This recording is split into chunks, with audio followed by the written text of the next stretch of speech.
السلام عليكم ورحمة الله وبركاته.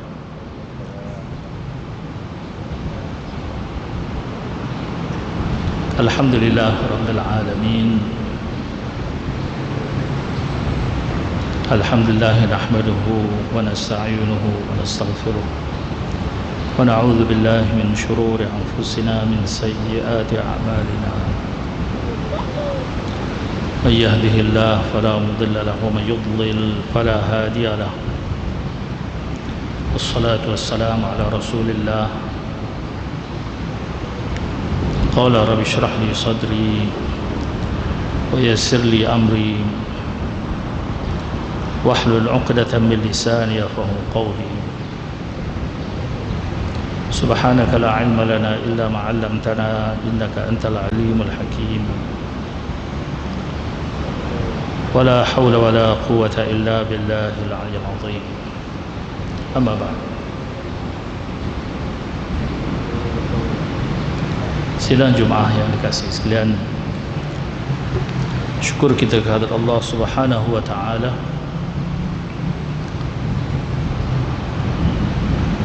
panjangkan umur kita pada hari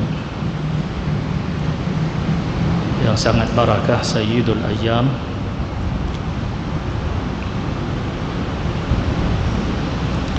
Mudah-mudahan kita semua mendapat keberkatan hari yang mulia ini. Pada tazkirah kali ini,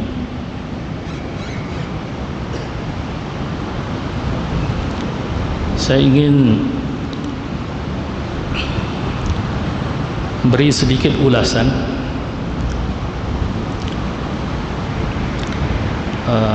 enakmen Jabatan Mufti dan Fatwa Negeri Kedah Darul Aman yang telah dirangka sejak 2008, yang boleh menjadi panduan umat Islam di negara ini, khasnya umat Islam yang ada di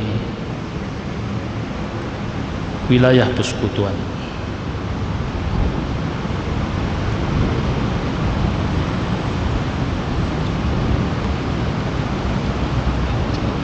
Tajuk yang akan diperbincangkan dalam enakmen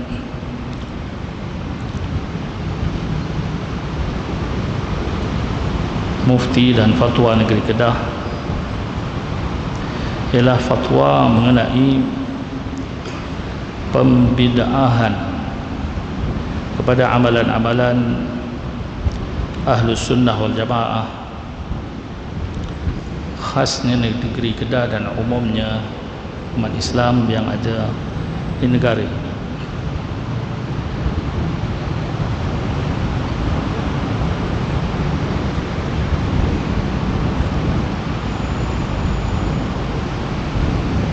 Bahawasanya berdasarkan keputusan Mesyuarat Jawatan Kuasa Fatwa Negeri Kedah Darul Aman yang bersilang pada 20 Mac 2016, maka inilah yang diputuskan fatwa untuk diguna pakai di negeri Kedah dan dapat diambil iktibar kepada umat Islam di negeri-negeri yang lain.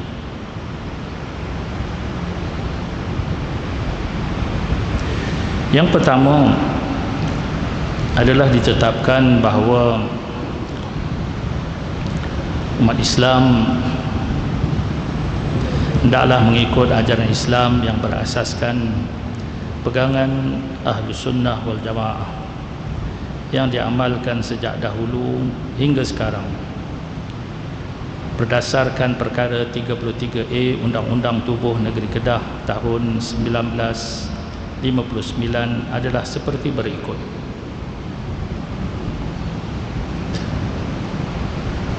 Yang pertama, dari segi akidah, umat Islam hendaklah berpandukan kepada manhaj Imam Abu Hasan Al-Ash'ari dan Imam Abu Mansur Al-Maturidi, ataupun yang disebut juga sebagai Al-Asy'ariyah. Dan inilah juga pegangan umat Islam di negeri-negeri yang lain. Islam berpegang dengan akidah Al-Imam Abu Hasan Al-Asy'ari yang lahir pada 260 Hijriah. Beliau adalah daripada mereka yang berada pada zaman salaf, atau beliau juga adalah kaum salaf. Maka mereka yang mengikut faham Asy'ariyah dan Maturidiyah, mereka itu adalah kaum salaf. Di kalangan kita di masjid ini yang berakidah dengan akidah yang telah dirumuskan oleh Al-Imam Abu Hasan Al-Asy'ari, maka kita adalah juga daripada kaum salaf. Adapun mereka yang anti dengan Asy'ariyah, sebenarnya mereka itu hanya sekadar mendakwa diri mereka salaf, sedangkan mereka itu adalah kaum yang sangat bertentangan dengan kaum salaf. Dari segi syariah, berpandukan kepada mazhab Al-Imam Syafi'i, manakala tiga mazhab yang muktabar, yaitu mazhab Hanafi, mazhab Maliki, mazhab Hambali, boleh dirujuk dan digunakan dalam menyelesaikan masalah-masalah tertentu. Jadi kalau dalam akidah kita berpegang dengan Al-Imam Abu Hasan Asy'ari, yang masyhur akidah itu dengan dikenali sebagai akidah sifat 20, maka dalam masalah amalan, maka kita beramal dengan apa yang telah difatwakan di dalam mazhab Al-Imam Asy-Syafi'i. Namun sekiranya ada perkara-perkara yang timbul dan tidak dapat diamalkan fatwa dalam mazhab Syafi'i, barulah dirujuk kepada tiga mazhab mu'tabar yang lain, yaitu mazhab Hanafi, mazhab Maliki dan mazhab Hambali. Keempat-empat mazhab ini adalah diperakui oleh ummah sebagai al-madzahibul islamiyah al-arba'ah al-mu'tabarah, yaitu mazhab imam yang empat yang muktabar, yang menjadi pegangan umat Islam di seluruh dunia. Perbedaan mazhab dalam masalah hukum hakam adalah membawa rahmat dan bukan membawa kepada perbalahan. Sebab itulah di negara ini kita memberi kebenaran masjid yang mengamalkan cara amalan mengikut mazhab Imam Abu Hanifah. Dibenarkan masjid India Muslim, dan juga dibenarkan juga masjid Pakistan, yang mereka ini semua beramal dengan cara mazhab Al-Imam Abu Hanifah. Perselisihan pendapat dalam masalah cabang banyak mendatangkan kebaikan, seperti umat Islam di negara ini berpindah daripada berzakat dengan beras kepada berzakat dengan mata wang. Apa yang telah diputuskan dalam mazhab Syafi'i itu agak sulit untuk dilakukan pada hari ini. Maka sebab itulah mufti-mufti di negara ini memutuskan boleh menggunakan mata wang berdasarkan mazhab Al-Imam Abu Hanifah. Jadi perbezaan mazhab bukan membawa kepada perbalahan, bukan membawa kepada perpecahan, bahkan membawa kepada rahmat. Seperti umat Islam daripada kalangan mazhab al-Imam Syafi'i menunaikan umrah, melakukan tawaf mengikut mazhab Syafi'i, tawaf hendaklah suci dalam keadaan berwuduk. Namun menjadi kesulitan bagi mereka yang mengikut mazhab Syafi'i berdasarkan qaul yang mu'tamad, yang first class. Maka ada sebahagian mereka berpindah kepada pendapat yang kedua, yang lebih ringan, yaitu disentuh tidak membatalkan wudu, adapun menyentuh adalah membatalkan wudu. Ini adalah qaul yang terdapat dalam mazhab al-Imam Asy-Syafi'i itu sendiri. Namun ada juga sebahagian mereka yang bertaklid atau mengikut mazhab Hanafi, yang mana bersentuhan kulit lelaki dan wanita tanpa syahwah tidak membatalkan wudu. Inilah dia keistimewaan dan kebaikan dengan adanya berbagai pendapat di dalam menentukan satu-satu perkara dengan keadaan kita beramal pada ketika itu. Jadi pegangan umat Islam di negeri Kedah khasnya dan amnya di seluruh Malaysia, hatta di wilayah persekutuan di negeri Selangor, adalah berdasarkan mazhab al-Imam Asy-Syafi'i. Bahkan di negeri Selangor, barang siapa mengeluarkan pendapat-pendapat yang bertentangan dengan mazhab al-Imam Asy-Syafi'i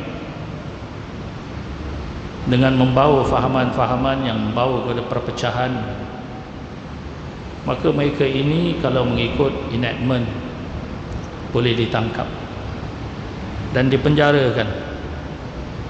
Jadi pada saya, mereka yang ditangkap di negeri Selangor kerana bawa fahaman-fahaman mazhab yang bertentangan dengan mazhab yang telah diwartakan dalam enactment Majlis Agama Islam, Pentadbiran Agama Islam, adalah menjadi satu kesalahan dan wajar ditangkap. Sebagaimana beberapa orang yang telah ditangkap di negeri Selangor dan di negeri-negeri yang lain seperti Johor, Negeri Sembilan dan lain-lain. Dan yang ketiga, dari sudut tasawuf, hendaklah umat Islam berpegang dengan ajaran Imam Junaid al-Baghdadi dan Imam al-Ghazali, manakala aliran tasawuf mu'tabar yang lain boleh diamalkan selagi ia tidak bertentangan dengan aliran Ahlus Sunnah wal Jamaah. Jadi tidak cukup dengan akidah yang benar mengikut mazhab al-Asy'ariyah dan al-Maturidiyah, bermazhab dengan mazhab al-Imam Syafi'i. Hendaklah bertasawuf dengan tasawuf yang telah diajarkan oleh al-Imam Junaid al-Baghdadi, Imam al-Ghazali dan imam-imam tasawuf yang lain. Kalau ilmu furu' ataupun ilmu fiqh itu adalah memperbetulkan amal ibadah lahir kita, mengesahkan amal ibadah lahir kita seperti sembahyang, seperti berwudu, seperti mandi janabah, seperti berzakah, berumrah, menunaikan haji. Maka amalan tasawuf itu adalah merupakan amalan yang dapat menjaga amalan-amalan yang telah dilakukan sah mengikut ilmu fiqahnya, agar amalan itu ada nilai pada sisi Allah Subhanahu wa ta'ala. Ataupun dengan kata lain, ilmu tasawuf adalah merupakan ilmu syariat dalaman yang mengajarkan kita sifat-sifat mahmudah, sifat-sifat yang terpuji, dan membuang sifat-sifat mazmumah, sifat-sifat yang terkeji. Di antara perkara yang banyak disebut dalam ilmu tasawuf, di antaranya seperti sifat ikhlas, yang sangat penting dalam kita beramal. Walaupun amalan yang kita lakukan itu mengikut ilmu fiqahnya sudah sah, tapi sekiranya tiada ikhlas di dalam hati, maka sembahyang yang dilakukan itu tidak ada nilai pada sisi Allah Subhanahu wa ta'ala.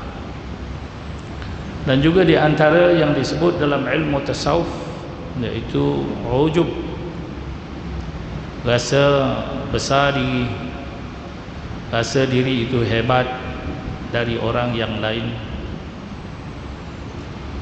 Tahajud yang kita lakukan sudah bagus pada malam hari, dan satu perjuangan yang hebat kerana dapat bangun di malam hari untuk menyembamkan dahi kepada Allah Subhanahu wa ta'ala. Namun sekiranya di dalam hatinya berbunga-bunga dengan rasa ujub, rasa hebat, rasa besar, rasa lebih daripada orang lain, tahajud yang benar mengikut syaraknya itu, maka tidak ada nilai pada sisi Allah Subhanahu wa ta'ala. Di antara lagi yang disebut dalam ilmu tasawuf, sifat riya, iaitu sifat menunjuk-nunjuk.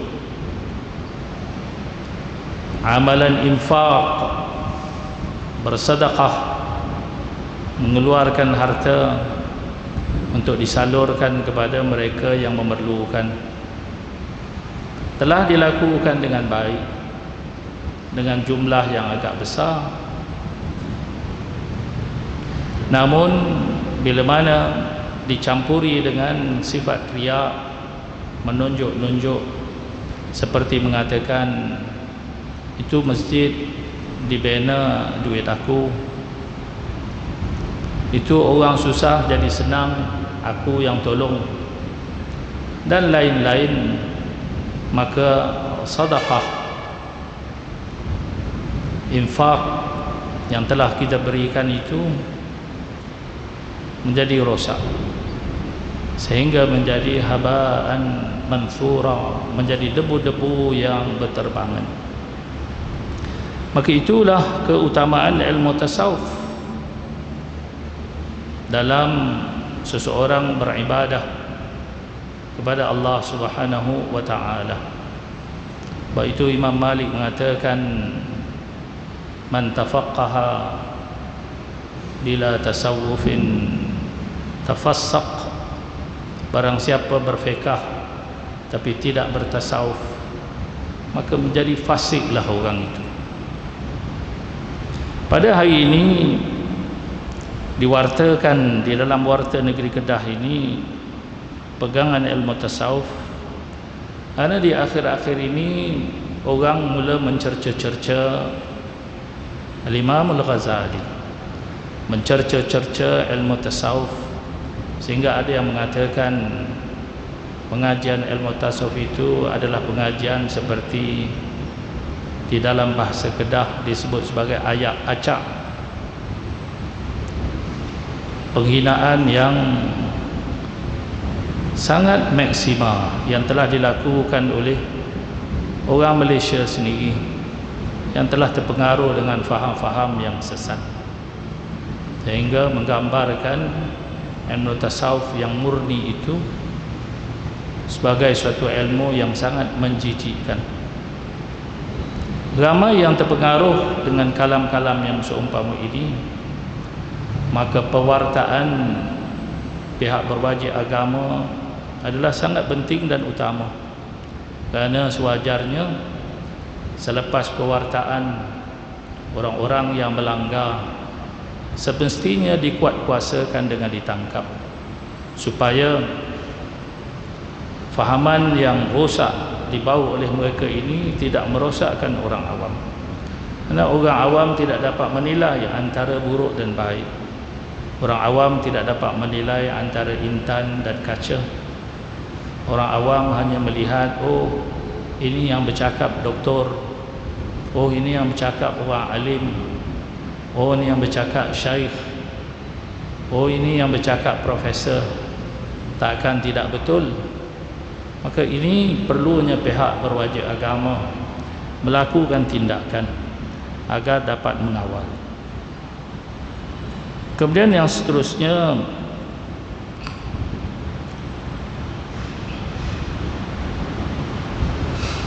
ciri-ciri amalan dan pegangan aliran pemikiran dan fahaman yang bertentangan dengan ajaran Ahlus Sunnah wal Jamaah adalah seperti berikut.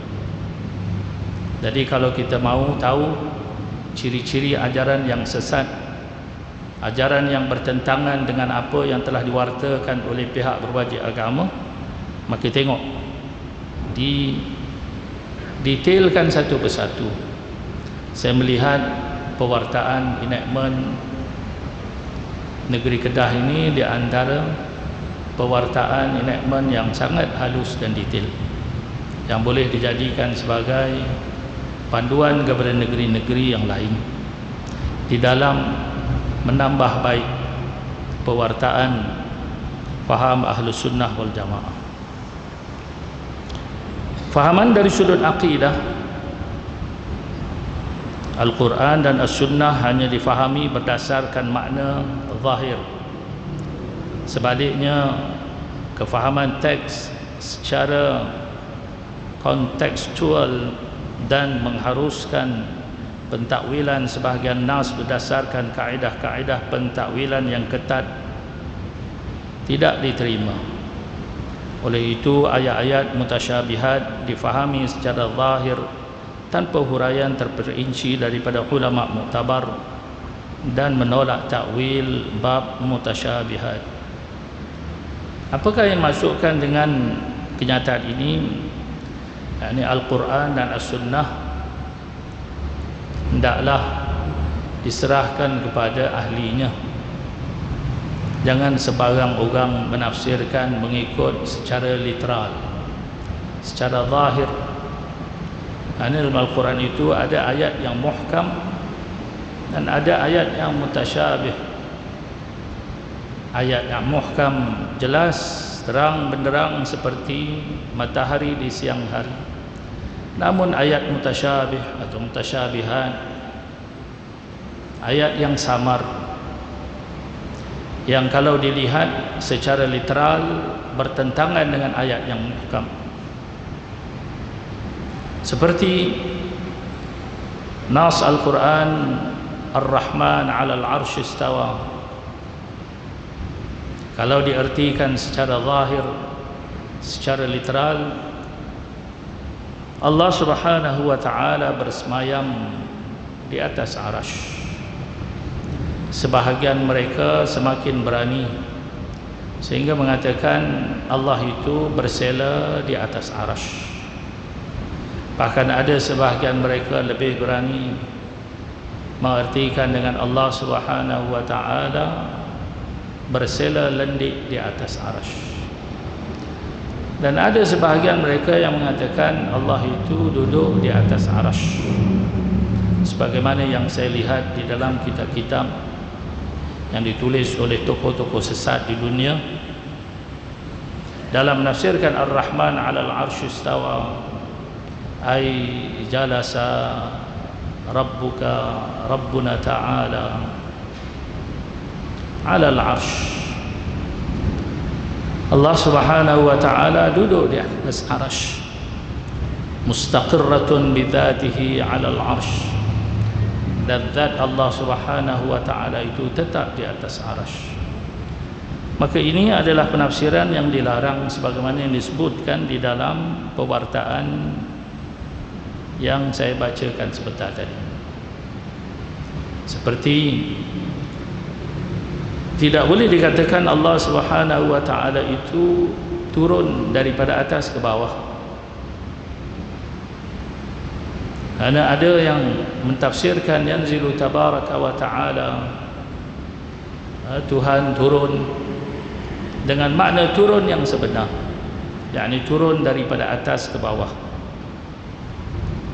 Turun adalah satu perbuatan yang dijadikan oleh Allah Subhanahu wa ta'ala. Allah yang menjadikan ada turun, Allah yang menjadikan ada atas dan bawah, Allah yang menjadikan 6 arah, atas, bawah, kanan, kiri, depan dan belakang. Kejadian-kejadian ini adalah dilarang disifatkan kepada Allah Subhanahu wa ta'ala. Jadi sebab itu dalam pewartaan ini mengatakan, kalau ada orang mengertikan ayat-ayat ini secara literal, maka inilah di antara ciri-ciri ajaran sesat, ciri-ciri ajaran yang bertentangan dengan akidah Ahlus Sunnah wal Jamaah. Bagi umat Islam, kaum Ahlus Sunnah wal Jamaah, ayat-ayat yang seumpama ini ditakwilkan atau dipindahkan maknanya kepada makna yang layak bagi zat Allah Subhanahu wa ta'ala. Ar-Rahman 'ala al-'arsy istawa, ay Ar-Rahman istawla 'ala al-'arsy. Tuhan itu adalah menguasai arasy dan bukan duduk di atas arasy. Karena bila disebutkan Tuhan duduk di atas arasy, maka akan membawa kepada tasawur di dalam akal kita, yakni gambaran di dalam akal kita Allah Subhanahu wa ta'ala bertempat di atas arasy. Tafsiran yang seumpama ini adalah bertentangan dengan ayat yang muhkam, Ar-Rahman 'ala laisa kamitslihi syai'. Allah Subhanahu wa ta'ala bersalah-salahan daripada segala yang baharu. Artinya, janganlah kita sekali-kali terpengaruh dengan mereka yang mentafsirkan Ar-Rahman 'ala al-'arsy istawa dengan makna Allah Subhanahu wa ta'ala bersela di atas arasy. Bagi kaum Ahli Sunnah wal Jamaah yang berpegang dengan akidah al-Asy'ariyah, berpegang dengan sifat 20, maka di sana ada sifat Allah Subhanahu wa ta'ala, yaitu mukhalafatuhu ta'ala lil hawadith. Allah Subhanahu wa ta'ala bersalah-salahan daripada segala yang baharu. Dan juga sifat Allah qiyamuhu ta'ala binafsih. Allah Subhanahu wa ta'ala berdiri dengan sendirinya. Maka oleh kerana Allah itu bersifat dengan berdiri dengan sendirinya, maka mustahil bagi Allah Subhanahu wa ta'ala berhajat kepada tempat, yaitu arasy. Begitu juga mereka yang menafsirkan Allah fis sama dengan diartikan secara literal Allah di atas langit. Ini juga adalah merupakan pendapat yang sangat berbahaya, kerana menempatkan Allah Subhanahu wa ta'ala di atas langit. Allah yang menjadikan langit, Allah itu adalah sedia kala adanya Allah, belum lagi adanya langit. Maka Allah lah yang menjadikan langit. Jadi kalau dikatakan Allah itu bertempat di langit, maka sebelum Allah menjadikan langit, di mana Allah Subhanahu wa ta'ala berada? Demikianlah pentafsiran Al-Imam Fakhruddin Ar-Razi dalam kitab tafsirnya yang masyhur At-Tafsirul Kabir, sebagai menemplak kaum Mujassimah, iaitu kaum yang menjisimkan zat Allah Subhanahu wa ta'ala. Faham Mujassimah satu ketika dahulu berkobar, Namun para ulama Asy'ariyah telah berjaya membendung dan membenteras, namun dihidupkan semula oleh Ibnu Taimiyah dan dikembangkan oleh Muhammad bin Abdul Wahhab. Dan pada hari ini mereka yang mendakwa kaum salaf yang pada hakikatnya mengikut Muhammad bin Abdul Wahhab dan mengikut Ibnu Taimiyah telah menyuburkan kembali faham Mujassimah, iaitu faham menjisimkan zat Allah Subhanahu wa taala. Bagi mereka yang ada mendapat video-video daripada mereka, pastinya akan tuan-tuan mendengar yang mereka mengatakan Allah di langit, benar Allah di atas langit. Allah turun di bukit Tursina, ya benar Allah di bukit Tursina.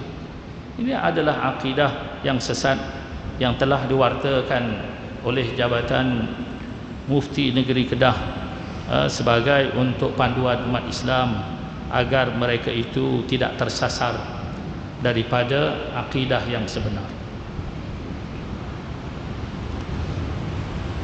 Yang kedua, di antara ciri-ciri fahaman yang menyimpang daripada akidah Ahlussunnah wal Jamaah, yaitu membahagikan tauhid kepada 3 serangkai.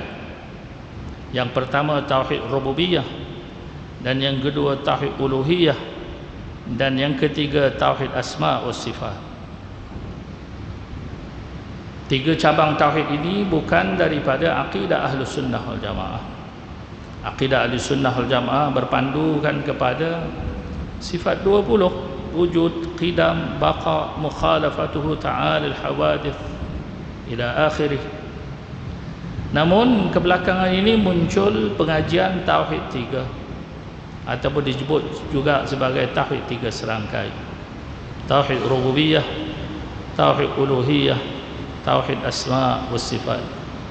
Tauhid ini kalau diperhatikan asal usulnya ada terdapat dalam kitab fatwa Ibnu Taimiyah, dan kemudian dikembangkan oleh Muhammad bin Abdul Wahhab pada kurun yang ke-12 Hijrah, dan seterusnya dikembangkan oleh kalangan pengikut-pengikut Muhammad bin Abdul Wahhab yang digelar sebagai fahaman Wahabi. Pada hari ini pengikut-pengikut Muhammad bin Abdul Wahhab di tempat kelahirannya, iaitu negara Saudi, telah mula dikawal oleh pihak kerajaan.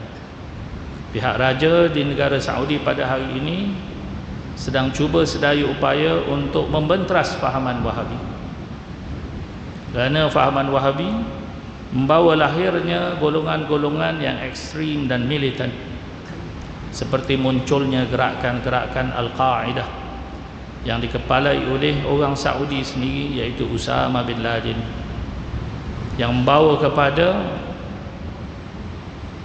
pelbagai gambaran buruk terhadap umat Islam dan negara-negara Islam. Dan baru-baru ini saya sendiri melihat satu dokumentari yang disiarkan oleh Al Jazeera, bagaimana kenyataan bahawa fahaman Wahabi yang telah dikembangkan oleh golongan-golongan militan seperti Al-Qa'idah telah membawa kepada gambaran buruk kepada dunia Islam, kerana dengan kaedah tauhid yang mereka bawa, mereka menghalalkan darah sesiapa juga yang menentang mereka. Tuan-tuan sidang Jumaah yang dikasihi sekalian, apakah itu tauhid rububiyah? Saya ingin beri sedikit ringkasan. Sebenarnya Jumaat pun sudah hampir, lebih kurang 5 minit lagi.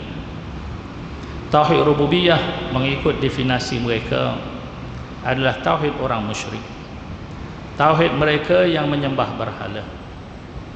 Orang musyrik itu, kata mereka, hakikatnya adalah menyembah Tuhan yang sebenar, tapi mereka itu menjadi musyrik bila mana mereka menjadikan berhala sebagai perantara menyembah Allah Subhanahu wa taala. Ini pentafsiran mereka, tuan-tuan, ya. Bagi kita umat Islam Ahlussunnah wal Jamaah, orang musyrik ya musyrik. Orang musyrik tidak boleh dikatakan menyembah Allah yang sebenar, dan syirik kerana menyembah berhala. Mereka itu adalah musyrik.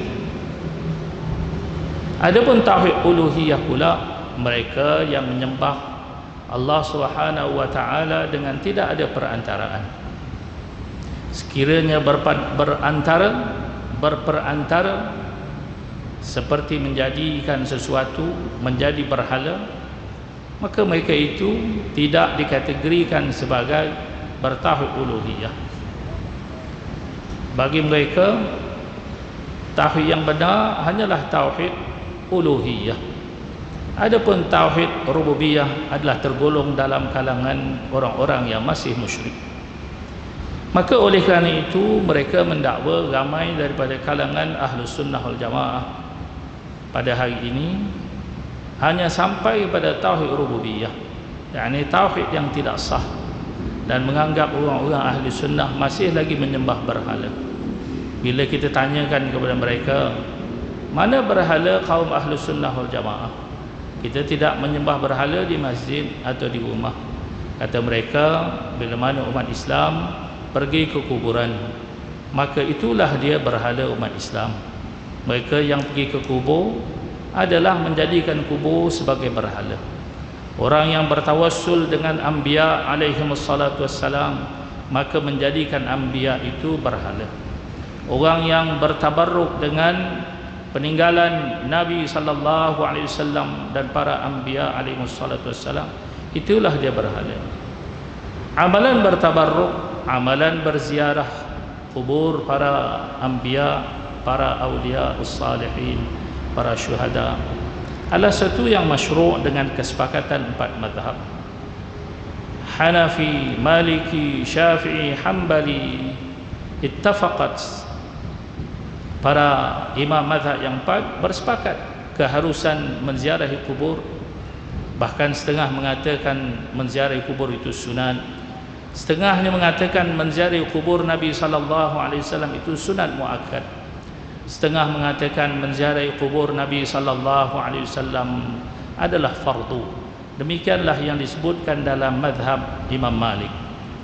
Jadi tuan-tuan, puan-puan sidang Jumaah yang dikasihi sekalian, amalan ini telah disepakati, namun dengan kaedah tauhid rububiyah uluhiyah membawa kepada tuduhan syirik dan tuduhan kufur mereka yang melakukan ziarah ke makam Nabi, ke tempat-tempat seperti permakaman syuhada, permakaman para awliya, dianggap sebagai tempat-tempat syirik. Bahkan menggelar kaum ahli sunnah wal jamaah sebagai kuburiyun, iaitu geng kubur. Ini adalah satu pelabelan yang sangat jahat daripada mereka kalangan Wahabi. Namun kita pelik orang-orang Wahabi yang suka melabelkan orang ahli sunnah wal jamaah seperti kuburiyun, geng kubur, wathaniyun, geng penyembah berhala. Namun bila kita katakan mereka ini membawa ajaran Muhammad Abdul Wahab, mereka marah. Mereka mau saman di mahkamah dan sebagainya. Sedangkan ciri-ciri fahaman yang sah itu ada pada diri mereka, dan kerap mereka mengutarakan dalam video-video pendek mereka yang bertebaran dan bersepah-sepah di internet pada hari ini. Jadi tuan-tuan sidang Jumaah yang dikasihi sekalian, yang ketiga tauhid asma wa sifat. Inilah yang disebut oleh ulama sebagai ainu aqidatit tajsim. Inilah dia asas akidah penjisiman zat Allah Subhanahu wa taala. Seperti Allah bermata, Allah bermuka, Allah bertangan banyak di sebelah kanan, Allah berbetis, Allah turun naik, Allah bertempat. Inilah penyakit-penyakit fahaman yang muncul daripada akidah yang ketiga, yaitu akidah tauhid asma was sifat. Umumnya tuan-tuan, ketiga-tiga cabang tauhid ini adalah cabang akidah yang bertentangan dengan akidah Ahlussunnah wal Jamaah yang sewajarnya umat Islam menjauhi. Di negeri Selangor telah difatwakan kitab yang mengajarkan tauhid tiga serangkai ini adalah diharamkan, tidak boleh diajarkan, dan sekiranya diajarkan adalah bersalah dan boleh ditangkap dan boleh dikuatkuasakan. InsyaAllah ta'ala pada tazkirah yang akan datang sekiranya ada ruang, kita ingin menyambung lagi penjelasan tentang enactment fatwa yang telah diwartakan di negeri Kedah ini agar menjadi panduan umat Islam, khasnya di wilayah persekutuan dan amnya umat Islam di seluruh negara, iaitu Malaysia. Wallahu a'lam bis-shawab, wabillahi taufiq wal hidayah. Wassalamualaikum warahmatullahi wabarakatuh.